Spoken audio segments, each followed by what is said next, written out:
സിനിമയിൽ ഒത്തിരി പോലീസ് വേഷങ്ങൾ ചെയ്തു അല്ലേ? ഇപ്പൊ സിനിമയിലേക്ക് വന്നാൽ ലാലേട്ടന്റെ മോന്റെ കൂടെ അഭിനയിച്ചു, അതെ, മകളുടെ കൂടെ അഭിനയിച്ചു. അതെ. ലാലേട്ടന്റെ സിനിമയാണെങ്കിലും ലാലേട്ടനായിട്ട് കോമ്പിനേഷൻ ഇല്ല. ലാലേട്ടന്റെ കൂടെ ഇനി എന്നാണ്?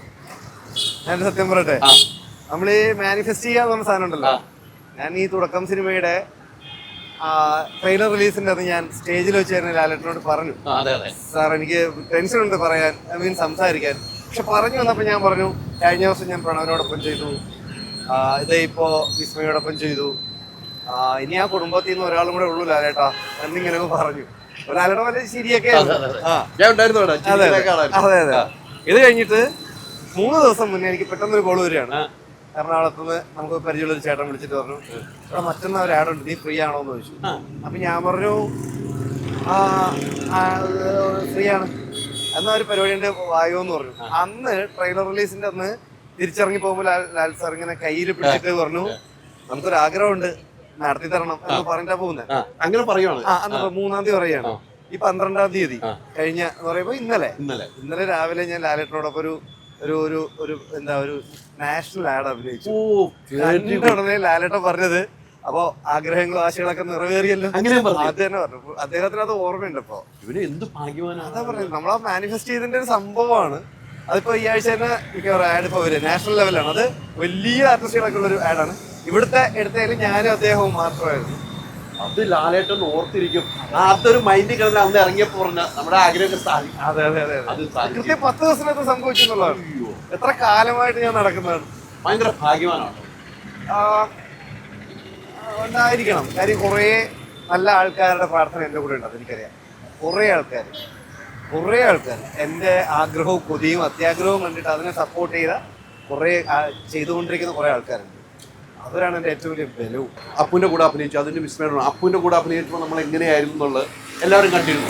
ഇനി വിസ്മയുടെ കൂടെ വരുമ്പോൾ ആ ഒരു ക്യാരക്ടർ എന്ന് പറഞ്ഞാൽ നേരെ ഓപ്പോസിറ്റ് ആയി വരുവാണ്. ആലോചിച്ച് വെക്കണം, നേരെ ഓപ്പോസിറ്റ് ആണ്. താങ്കളുടെ ആ സിനിമ കാണാത്തവരോട് ഞാൻ പറഞ്ഞ, ആ ജനലിനുള്ളിലൂടെ പോലീസ് സ്റ്റേഷന്റെ അവിടെ നിന്ന് പറയുന്ന സാധനം എന്റെ മനസ്സിൽ ഇങ്ങനെ കിടക്കുകയാണ്. ആ വീട്ടിൽ വന്ന് നോക്കുമ്പോൾ അത്രയും ഒരു ഭീകരനായ പോലീസുകാരനായിട്ട് ചിത്രീകരിക്കുകയാണ്. അത് കഴിഞ്ഞപ്പോൾ ആ ഷൂട്ട് കഴിഞ്ഞ ആ മൊമെന്റിൽ എന്താണ് മനസ്സിൽ തോന്നിയത്? അല്ല, ഞാന് ഡിപ്പാർട്ട്മെന്റിൽ ഞാൻ അങ്ങനെ ഒരു പോലീസുകാരനേ അല്ല അല്ലേ? ഞാൻ നല്ല പോലീസുകാരനാണ്. നല്ല പോലീസുകാരെന്ന് വെച്ചാൽ ഒരിക്കലും ആരെങ്കിലും ഉപദ്രവിക്കണമെന്നോ അല്ലെങ്കിൽ വേദനിപ്പിക്കണമെന്നോ അല്ലെങ്കിൽ വലിയ ഇഷ്യൂസിലൊക്കെ ഇടപെട്ട് ആകെ ഒരു എന്താ ഒരു ബ്ലഡ് കണക്റ്റഡ് ആയിട്ടുള്ള ഒരു സാധനം എനിക്ക് ഭയങ്കര ടെൻഷനുള്ള ആളാണ്. എനിക്കത് എന്ത് കാര്യം ഉണ്ടെങ്കിലും സഹകരിക്കണം പ്ലീസ് എന്ന് പറഞ്ഞ് സോൾവ് ആക്കാൻ ഇഷ്ടപ്പെടുന്ന ഒരാളാണ്.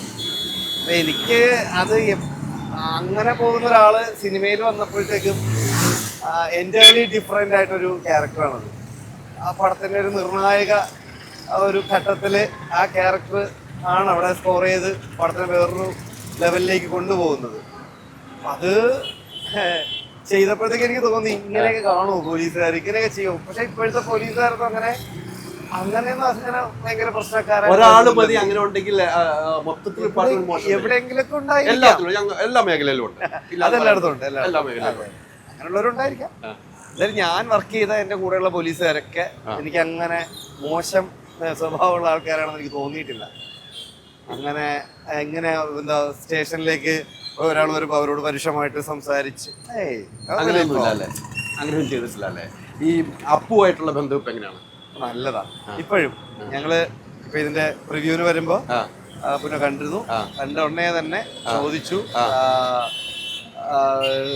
എന്തൊക്കെയുണ്ട് വിശേഷം, കാര്യങ്ങളെല്ലാം ചോദിക്കുന്നുണ്ടായിരുന്നു.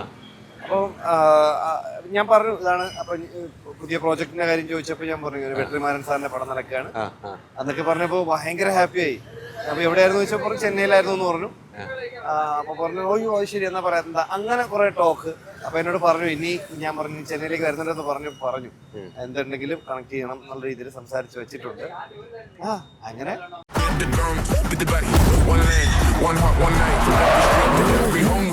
ഈ ഓണത്തിന് മൈജിയിൽ നിന്ന് പർച്ചേസ് ചെയ്യുമ്പോൾ 20 കാറുകൾ, 25 സ്കൂട്ടറുകൾ, 50 ഇന്റർനാഷണൽ ട്രിപ്പുകൾ, 1 ലക്ഷം രൂപ വീതം 100 പേർക്ക് ബമ്പർ സമ്മാനമായി BMW കാർ, 30 കോടി രൂപയുടെ ഉറപ്പായ സമ്മാനങ്ങളും ഡിസ്കൗണ്ടുകളുമായി മൈജി ഓണം മാസ് ഓണം.